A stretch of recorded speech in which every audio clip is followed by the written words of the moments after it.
लाची दंत वक्र का शाल्व और दंत वक्र को भगवान ने मारा। भगवान के एक परम मित्र थे सुदामा। कृष्णा कृष्णस्यासीत् सखा कश्चित् ब्राह्मणो ब्रह्मवित्तमः विरक्त इंद्रियार्थेषु प्रशांतात्मा जितेन्द्रिय। भगवान के एक परम भक्त थे, नाम था सुदामा। क्या नाम था? बहुत गरीब थे, घर में रोटी तक नहीं थी भरपेट। कहने को गरीब थे पर कृष्ण जिनके मित्र हों वही सबसे, जिनका मन प्रभु में लग जाए वो सबसे अमीर होते हैं। व्यवहार की दृष्टि में खाने को रोटियां नहीं थी तो गरीब कहा गया। लेकिन सुदामा कुचैलम मलिनम क्षामम दुजम धमन संततम। सुदामा जी विरक्त इंद्रियार्थेषु, विरक्त थे, इंद्रियों पर कंट्रोल था। प्रशांत आत्मा, प्रसन्न रहने वाले। जितेंद्रिय, इंद्रियों पर इंद्रियों को साधने वाले सुदामा। श्रेष्ठ ब्राह्मण थे सुदामा। भिक्षा मांग लेते, जो मिल जाता खाते, भोग लगाते। एक दिन पत्नी सुशीला ने कहा कि आपके मित्र द्वारिकाधीश हैं। हाँ, तो जाते क्यों नहीं उनसे, कुछ मांग लाओ। सुदामा जी बोले ना, मैं अपने मित्र से कुछ मांगने थोड़ी जाऊंगा भाई, मैं अपने मित्र से इसलिए थोड़ी प्यार करता हूं कि जी आप कुछ मुझे दे दो। अच्छा कोई बात नहीं, दर्शन करने चले जाओ। सुदामा जी दर्शन करने के भाव से चले। पत्नी से कहा खाली हाथ कैसे जाएं? तो पत्नी पड़ोस के घर से 4 मुट्ठी चिवड़ा मांग कर ले आई। चिवड़ा मतलब पोहा, व्यवहार में उसे चावल कहते हैं। सुदामा जी 4 मुट्ठी चिवड़ा लेकर के पोटरी में दबा करके चल पड़े हैं, पर ये पता नहीं कि द्वारिका है कहां। जब भक्त भगवान को पाने निकल पड़ता है तो रास्ता बताने खुद न खुद भगवान आ ही जाते हैं। इसलिए आप तो भगवान को पाने चल पड़ो, भगवान खुद मार्गदर्शक बन करके आएंगे और आपका मार्गदर्शन करेंगे। सुदामा को भगवान श्री कृष्ण ही एक गाड़ी वाले बनकर आए। भगवान गाड़ी चलाते जा रहे। बाबा कहाँ जा रहे हो? भैया हम द्वारिका जा रहे हैं। भगवान बोले तो बैठ जाओ गाड़ी में, हम द्वारिका ही जा रहे हैं। अब सुदामा को बैलगाड़ी मिल गई और वो गाड़ी चलाने वाले भगवान थे। सुदामा जैसे तैसे द्वारिका पहुंचे। सुदामा जब द्वारिका पहुंचे तो वहां लोगों से पूछा, भैया ये कृष्ण कहाँ मिलेंगे? लोगों ने बताया कि सीधा चले जाओ, वहां से लेफ्ट होके राइट हो जाना, वो महल जो है वो कृष्ण के महल हैं। पर ये बताओ तुम कौन हो? सुदामा ने कहा हम कृष्ण के मित्र हैं। जब मित्र कहा तो लोगों ने खूब हंसी उड़ाई। अच्छा भीख मांगने के नया तरीका ढूंढा है? मित्र बता रहे हो? तुम जैसे लोगों के मित्र द्वारिकाधीश होंगे क्या? सुदामा ने मन में सोचा बात तो ठीक कह रहे हैं, हम लोग बचपन में मित्र थे, अब थोड़ी कृष्ण हमें पहचानेंगे। सुदामा को लगा वापस चलते हैं, पर नहीं, आवाज आई अंदर से कि नहीं आए हो तो भले ना पहचाने, एक बार तुम कोशिश तो करो। तो सुदामा जी चले, महलों के पास पहुंचे तो द्वार पर द्वारपालों ने कहा, ब्राह्मण देवता आप कौन हैं? बोले हम पोरबंदर से आए हैं, सुदामापुरी से, और हमें कृष्ण से मिलना है। तो भगवान ने द्वारपालों को कह रखा था कि कोई भी ब्राह्मण कभी भी आ जाए, संत आए तो उन्हें रोकना मत, तुरंत उनकी सूचना हमें देना। तो सुदामा जी को वहीं बिठाया गया और द्वारपाल सुदामा जी का संदेश लेकर के चला। द्वारपाल ने कहा, हे श्याम सुंदर,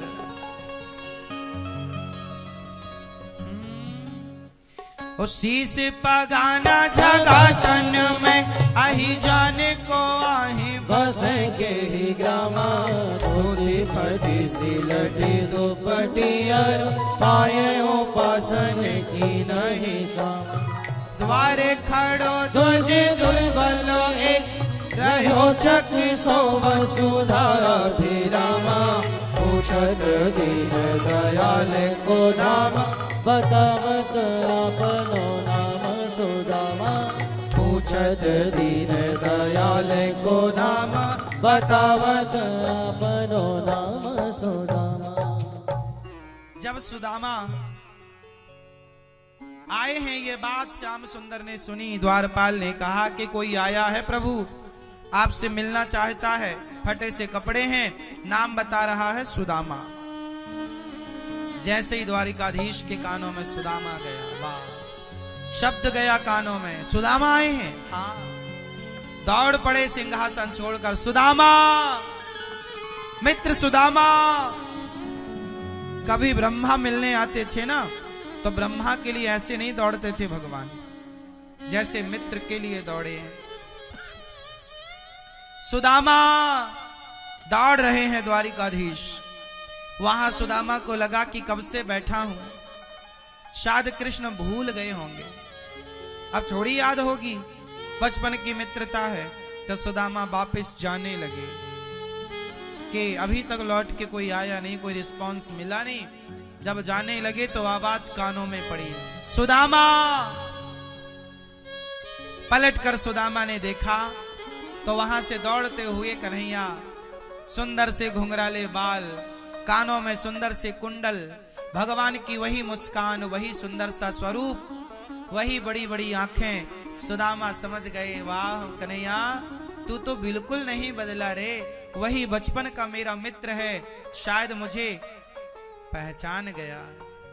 सुदामा जी खड़े होकर दौड़ते हुए आते हुए कृष्ण का दर्शन कर रहे हैं सुदामा जी, और उस छवि को अपने हृदय में, मन मंदिर में बसा रहे हैं। सुदामा भी भाव विह्वल हो गए, विभोर हो गए, कृष्ण के ध्यान में खो गए। सुदामा के हाथ से लाठी गिर पड़ी और कन्हैया का पीतांबर गिर पड़ा, और दौड़ते हुए सुदामा को भगवान ने अपने हृदय से लगाया। सुदामा, हृदय से लगाया। जब हृदय से भगवान ने सुदामा को लगाया, सुदामा बोल पड़े, सुदामा बोल पड़े, कन्हैया तुम मुझे भूले तो नहीं ना? भगवान बोले, मित्र, कोई अपनी आत्मा को, कोई अपने प्राणों को भूलता है क्या? तुम तो हमारी आत्मा हो, प्राण हो। मित्र, तुमने बड़ी देर कर दी आने में, मैं कब से तुम्हारे दरवाजे पर खड़ा हूं। भगवान ने रोते हुए कहा, मित्र, देर हमने नहीं, सच बताना, द्वारिका आने में देर तुमने की है या नहीं? कोई अपने मित्र से मिलने में इतनी देर करता है? इतनी देर करता है? अच्छा कन्हैया, गलती हो गई बाबा, अच्छा मैं आता रहूंगा, पर अब मुझे आज्ञा दो, तुम्हारा दर्शन करने आया था, अब मैंने दर्शन कर लिया, अब मैं जाऊं। भगवान बोले, ऐसे कैसे जाओगे? मित्र आए हो इतने दिनों बाद, चलो, क्या अपनी सेवा का मौका नहीं दोगे? चलो। अपने आसन पर ले जाकर बिठाया है।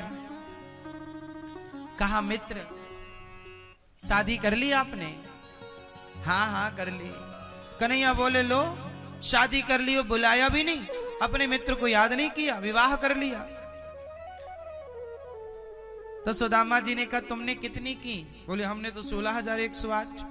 बोले, हमने तो एक में ही नहीं बुलाया, तुमने तो इतने में नहीं बुलाया, तुम क्यों भूल गए? अच्छा छोड़ो, क्यों नहीं बुलाया, क्यों भूल गए, ये छोड़ो, अब आए हो तो ये बताओ, हमारी भाभी ने क्या भेजा है? सुदामा पोटरी छिपाने लगे। सुदामा के चरणों पर भगवान की नजर गई तो चरणों में लगे हुए कांटों को भगवान निकालने लगे।